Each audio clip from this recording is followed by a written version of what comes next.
Hi folks, Jingles here.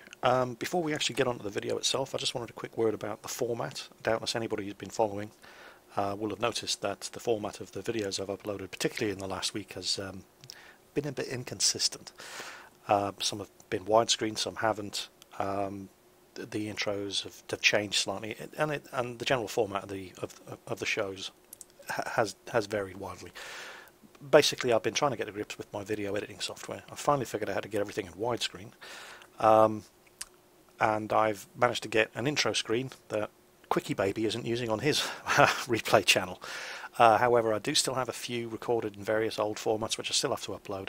So, once I've got those out of the way, this is pretty much how things are going to look from now on. So, without further ado, on with the show. Hi folks, welcome back to my World of Tanks replays with the mighty Jingles. And today we're in the Tiger 2 again, and if you have a look at the team list and see just how far down the team list I am, yep, this is probably the worst possible matchmaking you could ever get in the Tiger 2. Tier 10 game, right at the bottom of the food chain. However, I am going to upload this one, even though I do not survive this game. In fact, I die very early on into the game, and I only damage 2 of the enemy tanks. I don't get any kills. We're uploading this one anyway, just to show you how much of a difference you can make, even if you're right at the bottom of the food chain. And this was one of the best fights I can remember having in this game in a long time. I'm going to pause things here, and at this point in the match, I'm looking around thinking, guys, hello team, village, anybody want to join me? Anyone? And I'm not getting a very warm, fuzzy feeling. Right, all the tier 9s, all the tier 10s are nowhere to be seen. Okay, so just bear that one in mind.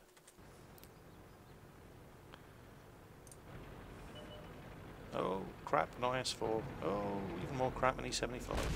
That one didn't go through. Alright, let's get in the cover behind that church. E-75's... Yep, no, I'm good, I made it. And pause. Now, T-32's realised that there's nobody holding the town other than me. So he actually had a pretty good position on that hill. T-32 hold down on the hill, great gun depression, and he's sacrificed that position to come down into the town and help out. Behind us, where is he? There. That E-75 is coming to the rescue. And over there we have a Lurver, and he's heading over to the southern end of the town, but we're still the only things here. And we've got an E-75, an IS-4, a T-34, and I'm pretty sure there's an IS-8 down that side as well. So, here we go.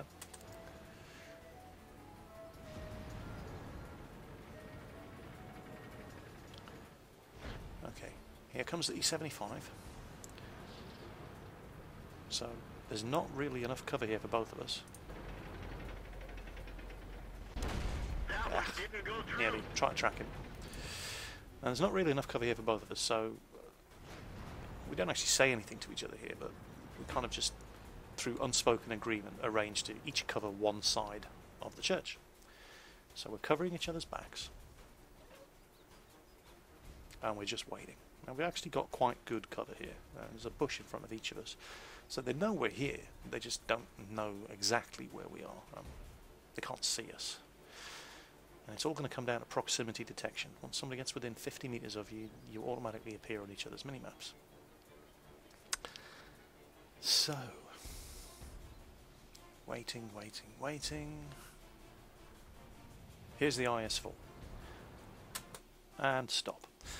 Now, the IS-4 now knows we're both here.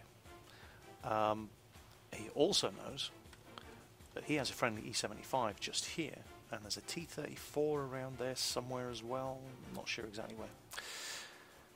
So he's coming around this side of the church to take on this E-75 with the help of that E-75, knowing that he's going to keep the church between me and him, so he doesn't have to deal with both of us at the same time.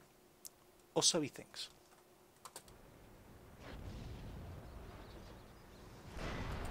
And there is another E-75 over here. Luckily, he's kind of preoccupied with the Lerva over here and the T-32 over there. So I'm quite lucky in that I don't have to worry about this guy. But watch what happens.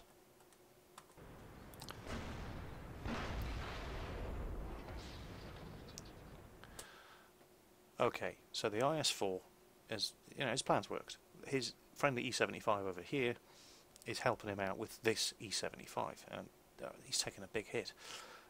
He's quite safe from me because I'm on the other side of the church, or so he thinks. Now, this E-75 has seen the threat, and he's left the IS-4 to deal with that E-75 while he comes back to deal with me. He's trying to, because I'm trying to get a shot in this IS-4's ass.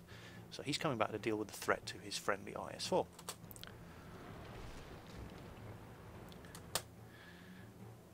But I'm taking advantage of this cover here to make sure this E-75 can't get a shot at me.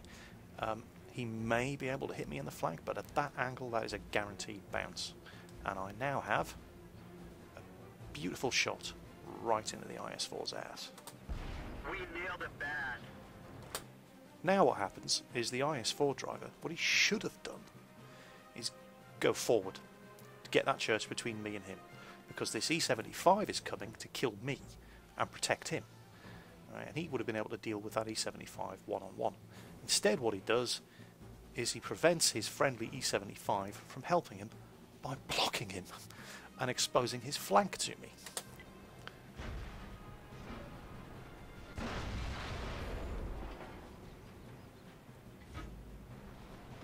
That's gotta hurt. Meanwhile, that was not a good place to pause it. Try there. Meanwhile, our E-75 now has a free shot into the ass of their E-75.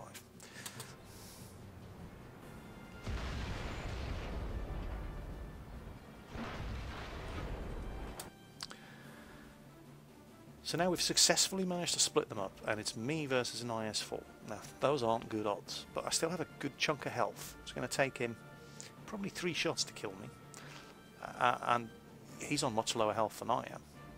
Although he has a better gun and he can do more damage than I can to him. However, we've got a Lerva coming up, and he's going to get flank shots into this E-75, and our E-75 is ready to exchange fire with him. Now, what I'm doing, when you're face-hugging an IS-4, there is only one place you are going to penetrate and damage him. And that is his commander's hatch.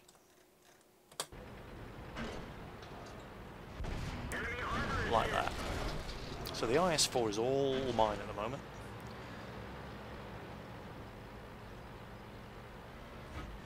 That's gotta hurt. The radio is destroyed. We can only signal nearby vehicles. Here comes the Lerva. He's going to get a shot in that E-75. We nailed them bad. Our radio man is hit. Radio range has dropped.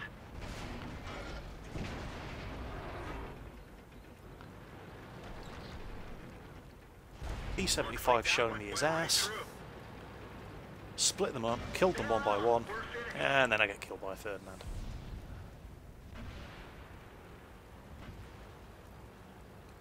That was such a good fight. And even though we were outgunned, oh, excuse me, even though we were, well, I was severely outgunned. 2 superior tanks, split them apart, hit them where they were vulnerable, took advantage of their mistakes, killed them one by one. And it was such a fun fight. I mean, I didn't mind getting killed. I didn't expect to do much damage in that fight. I mean, I'm tier 8 heavy in a tier 10 game, and I came up against their tier 10s and tier 9s. But never rule yourself out. If I hadn't been there, that E-75 would have been dead. No question about it. The Lerva would probably also have been dead.